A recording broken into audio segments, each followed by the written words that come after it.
انہیں اپنی اپنی جگہ پر رکھنا باقی تھا.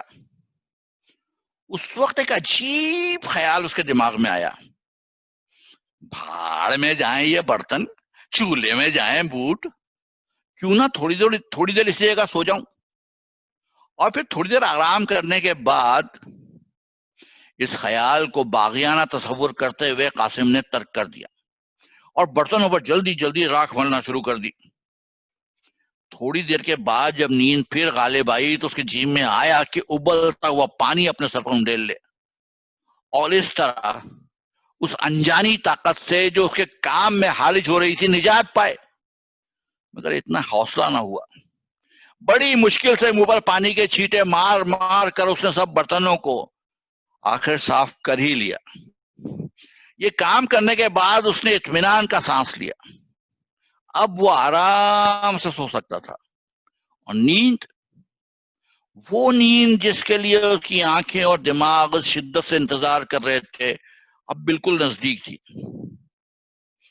باورچی خانے کی روشنی بجھانے کے بعد قاسم نے باہر برآمدے میں اپنا بستر بچھایا اور لیٹ گیا.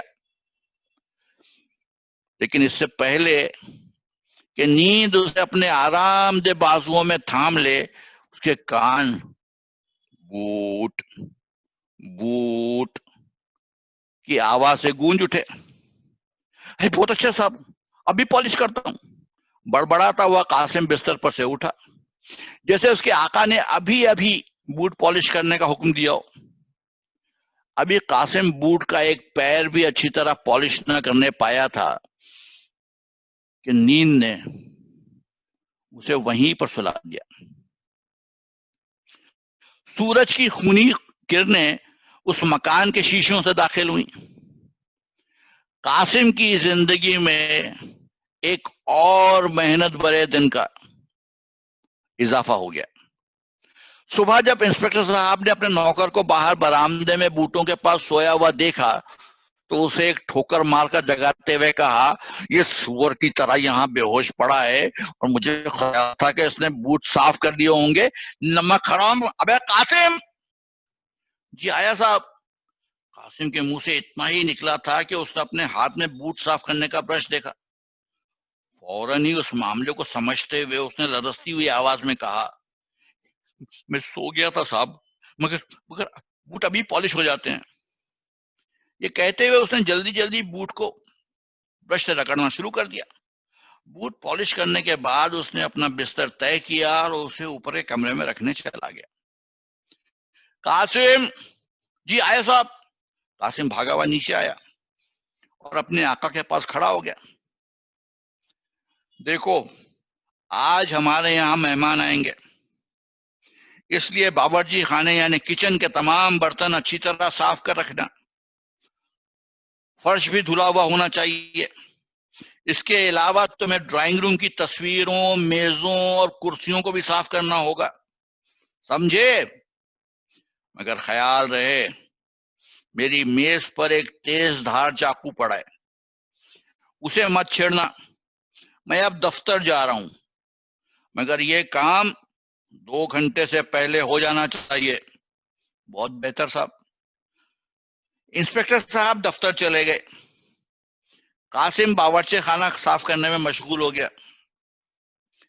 1.5 گھنٹے کی انتھک محنت کے بعد اس نے باورچی خانے کے تمام کام کو ختم کر دیا اور ہاتھ پاؤں صاف کرنے کے بعد جھاڑن لے کر ملاقاتی کمرے میں چلا گیا. ابھی وہ کرسیوں کو جھاڑن سے صاف کر رہا تھا، اس کے تھکے ہوئے دماغ میں ایک تصویر سے کھنچ گئی. کیا دیکھتا ہے کہ اس کے آس پاس برتن ہی برتن پڑے ہیں اور پاس ہی راکھ کا ایک ڈھیر لگا ہوا ہے. ہوا زوروں پر چل رہی ہے جس سے وہ راکھ اڑ اڑ کر فضا کو خاکستری بنا رہی ہے. اچانک اس اندھیرے میں ایک لال سورج ابلتا ہے جس کی کرنیں خون کی پیاسی برچھیوں کی طرح ہر برتن کے سینے میں گھس جاتی ہیں. زمین خون سے شرابور ہو جاتی ہے، فضا خوشی کے قہقہوں سے معمور ہو جاتی ہے. قاسم یہ منظر دیکھ کر گھبرا گیا اور اس وحشتناک خواب سے بیدار ہو کر جی آیا صاحب، جی آیا صاحب کہتا ہوا پھر اپنے کام میں مشغول ہو گیا. تھوڑی دیر کے بعد اس کی آنکھوں کے سامنے ایک اور منظر رقص کرنے لگا. اب اس کے سامنے چھوٹے چھوٹے لڑکے آپس میں کوئی کھیل کھیل رہے تھے. دفتن آندھی چلنی شروع ہوئی، جس کے ساتھ ہی ایک بدنما اور بھیانک راکشس نمودار ہوا جو ان سب لڑکوں کو نگل گیا. قاسم کو لگا کہ وہ راکشس اس کے آقا کا ہمشکل تھا. ویسے قد کاٹھی میں وہ اسے کہیں بڑا تھا. اب اس راکشس نے زور زور سے ڈکارنا شروع کیا. قاسم سر سے پیر تک لرز گیا. ابھی پورا کمرہ صاف کرنا تھا اور وقت بہت کم رہ گیا تھا. چنانچہ قاسم نے جلدی جلدی کرسیوں پر جھاڑن مارنا شروع کر دیا. ابھی وہ کرسیوں کا کام ختم کرنے کے بعد میز صاف کرنے جا رہا تھا کہ اسے اچانک خیال آیا، آج مہمان آ رہے ہیں، خدا معلوم کتنے برتن صاف کرنے پڑیں گے. اور یہ نیند کتنی ستا رہی ہے، مجھ سے تو کچھ بھی نہیں ہو سکے گا. یہ سوچتے وقت وہ میز پر رکھی ہوئی چیزوں کو پہنچ رہا تھا کہ اچانک اسے قلم دان کے پاس ایک کھلا ہوا چاقو نظر آیا. وہی چاقو جس کے متعلق اس کے آقا نے کہا تھا کہ بہت تیز ہے. چاقو کا دیکھنا تھا کہ اس کی زبان پر یہ لفظ خود بخود جاری ہو گئے، چاقو، تیز دھار چاقو، یہی تمہاری مصیبت کو ختم کر سکتا ہے. کچھ اور سوچے سمجھے بغیر قاسم نے تیز دھار چاقو اٹھا کر اپنی انگلی پر پھیر لیا. اب وہ شام کے وقت برتن صاف کرنے کی مصیبت سے بہت دور تھا، اور نیند، پیاری پیاری نیند، اب اسے بڑی آسانی سے نصیب ہو سکتی تھی. انگلی سے خون بہ رہا تھا، سامنے رکھی ہوئی روشنائی سے کہیں زیادہ لال، لیکن قاسم اس خون کی دھار کو خوشی بھری آنکھوں سے دیکھ رہا تھا اور منہ میں یہ گنگنا رہا تھا، نیند، نیند، پیاری پیاری نیند.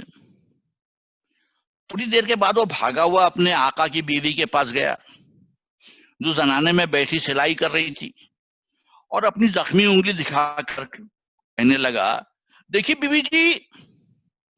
اے قاسم، یہ تو نے کیا کیا؟ ضرور صاحب کے چاقو کو چھیڑا ہوگا تو نے. بیوی جی بس میز صاف کر رہا تھا اور اس نے کاٹ کھایا. قاسم ہنس پڑا. ابے سور اب ہنستا ہے، ادھر آ، میں اس پر کپڑا باندھ دوں، مگر اب بتا تو صحیح، آج یہ برتن تیرا باپ صاف کرے گا؟ قاسم اپنی جیت پر مسکرا رہا تھا. انگلی پر پٹی بندھوا کر قاسم پھر کمرے میں آ گیا اور سب میز پر پڑے ہوئے خون کے دھبوں کو صاف کرنے کے بعد خوشی خوشی اپنا کام ختم کر دیا. اب اس نمک حرام باورچی کو برتن صاف کرنے ہوں گے، ضرور صاف کرنے ہوں گے، کیوں میاں مٹھو؟ قاسم نے انتہائی خوشی میں کھڑکی میں لٹکے ہوئے طوطے سے پوچھا. شام کے وقت مہمان آئے اور چلے گئے. باورچی خانے میں صاف کرنے والے برتنوں کا ایک ڈھیر سا لگ گیا. انسپکٹر صاحب قاسم کی زخمی انگلی دیکھ کر بہت برسے اور جی کھول کر گالیاں دی، مگر اسے مجبور نہ کر سکے، شاید اس لیے کہ ایک بار ان کی اپنی انگلی میں قلم تراش کی نوک چپ جانے سے بہت درد محسوس ہوا تھا. آقا کی ناراضگی آنے والی خوشی نے بھلا دی اور قاسم کودتا پھاندتا ہوا اپنے بستر میں جا لیٹا. 3-4 روز تک وہ برتن صاف کرنے کی زحمت سے بچا رہا، مگر اس کے بعد انگلی کا زخم بھر آیا. اب پھر وہی مصیبت آ گئی. قاسم، صاحب کی جرابیں اور قمیضیں دھو ڈالو. بہت اچھا بیوی جی. قاسم، اس کمرے کا فرش کتنا گندا ہو رہا ہے، پانی لا کر ابھی صاف کرو، دیکھنا کوئی داغ دھبا باقی نہ رہے. بہت اچھا صاحب. قاسم، شیشے کے گلاس کتنے چکنے ہو رہے ہیں، انہیں نمک سے ابھی صاف کرو. جی اچھا صاحب. قاسم، طوطے کا پنجرا کتنا گندا ہو رہا ہے، اسے صاف کیوں نہیں کرتے؟ ابھی کرتا ہوں بیوی جی. قاسم، ابھی جھاڑو والا آتا ہوگا، تم پانی ڈالتے جانا، وہ سیڑھیوں کو دھو ڈالے گا. بہت اچھا صاحب. قاسم ذرا بھاگ کے ایک آنے کا دہی تو لے آنا. آپ بھی جاتا ہوں بیوی جی. 5-6 روز اسی قسم کے حکم سننے میں گزر گئے. قاسم کام کی زیادتی اور آرام کی کمی سے تنگ آ گیا. ہر روز اسے آدھی رات تک کام کرنا پڑتا اور پھر صبح 4 بجے قریب اٹھ کر ناشتے کے لیے چائے تیار کرنا پڑتی. یہ کام قاسم کی عمر کے لڑکے کے لیے بہت زیادہ تھا. ایک روز انسپکٹر صاحب کی میز صاف کرتے وقت اس کے ہاتھ خود بخود چاقو کی طرف بڑھے اور ایک لمحے کے بعد اس کی انگلی سے خون بہ رہا تھا. انسپکٹر صاحب ان کی بیوی قاسم کی یہ حرکت دیکھ کر بہت خفا ہوئے. چنانچہ سزا کی صورت میں اسے شام کا کھانا نہ دیا گیا، مگر وہ خوش تھا، اپنی خوشی میں مگن تھا. ارے ایک وقت روٹی نہ ملی، انگلی پر زخم آ گیا، مگر برتن صاف کرنے سے تو اب چھٹی مل گئی. یہ سودا کچھ برا نہیں تھا. چند دنوں کے بعد اس کی انگلی کا زخم ٹھیک ہو گیا. اب پھر کام کی وہی بھرمار شروع تھی. 15-20 روز گدھوں کی طرح محنت میں گزر گئے. اس عرصے میں قاسم نے بار بار ارادہ کیا کہ چاقو سے پھر اپنی انگلی زخمی کر لے، مگر اب میز پر سے وہ چاقو اٹھا لیا گیا تھا اور باورچی خانے والے چھری میں دھار نہیں تھی. ایک روز باورچی بیمار پڑ گیا. اب اسے ہر وقت باورچی خانے میں موجود رہنا پڑتا. کبھی مرچیں پیستا، کبھی آٹا گوندتا، کبھی کوئلوں کو جلا دیتا. غرض صبح سے لے کر آدھی رات تک اس کے کانوں میں ابے قاسم یہ کر، ابے قاسم وہ کر کی آواز گونجتی رہتی. باورچی 2 روز تک نہ آیا. قاسم کی چھوٹی سی جان ہمت جواب دے گئی، مگر سوائے کام کی اور کوئی چارہ ہی نہ تھا. ایک روز اس کے مالک نے اسے الماری صاف کرنے کو کہا. وہ الماری جس میں دوا کی شیشیاں اور الگ الگ چیزیں پڑی ہوئی تھیں. الماری صاف کرتے وقت اسے داڑھی بنانے والا ایک بلیڈ نظر آیا. بلیڈ کو پکڑتے ہی اس نے اپنی انگلی پر پھیر لیا. دھار تھی بہت تیز اور باریک، انگلی میں دور تک چلی گئی، جسے بہت بڑا زخم بن گیا. قاسم نے بہت کوشش کی کہ خون نکلنا بند ہو جائے، مگر زخم کا منہ بڑا تھا، وہ نہ تھما. سیرو خون پانی کی طرح بہ گیا. یہ دیکھ کر قاسم کا رنگ کاغذ کی طرح سفید ہو گیا. بھاگا ہوا اپنے آقا کی بیوی کے پاس گیا. بیوی جی، میری انگلی میں صاحب کا استرا لگ گیا. جب انسپکٹر صاحب کی بیوی نے قاسم کی انگلی کو تیسری مرتبہ زخمی دیکھا، فوراً معاملے کو سمجھ گئی. چپ چاپ اٹھی، کپڑا نکالا اور اس کی انگلی پر باندھ دیا اور پھر کہا، قاسم اب تم ہمارے گھر میں نہیں رہ سکتے. وہ کیوں بیوی جی؟ یہ صاحب سے پوچھنا.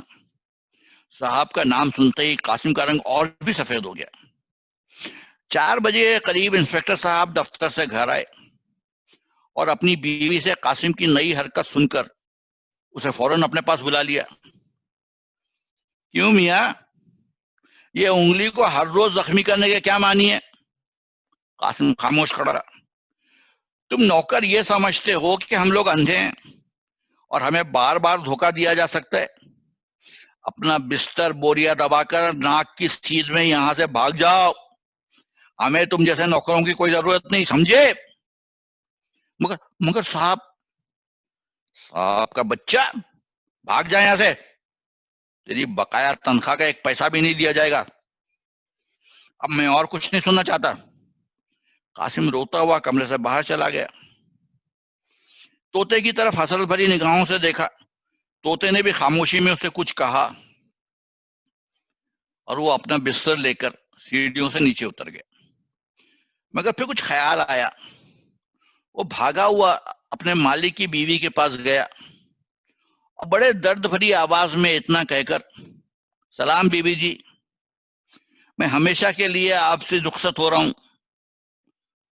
وہاں سے نکل لیا.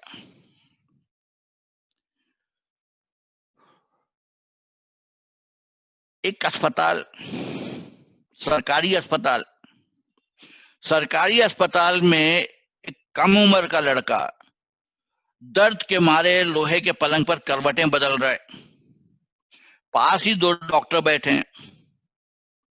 ان میں سے ایک ڈاکٹر اپنے ساتھی سے کہہ رہا ہے زخم خطرناک صورت اختیار کر گیا ہے, ہاتھ کاٹنا پڑے گا. بہت بہتر. یہ کہتے ہوئے دوسرے ڈاکٹر نے اپنی نوٹ بک میں اس مریض کا نام لکھ لیا. ایک لکڑی کے تختے پر جو چارپائی کے سرہانے لٹکا ہوا تھا یہ الفاظ لکھے ہوئے تھے, نام محمد قاسم سن آف عبد الرحمان مرحوم, دیٹ مینس لیٹ, عمر 10 سال.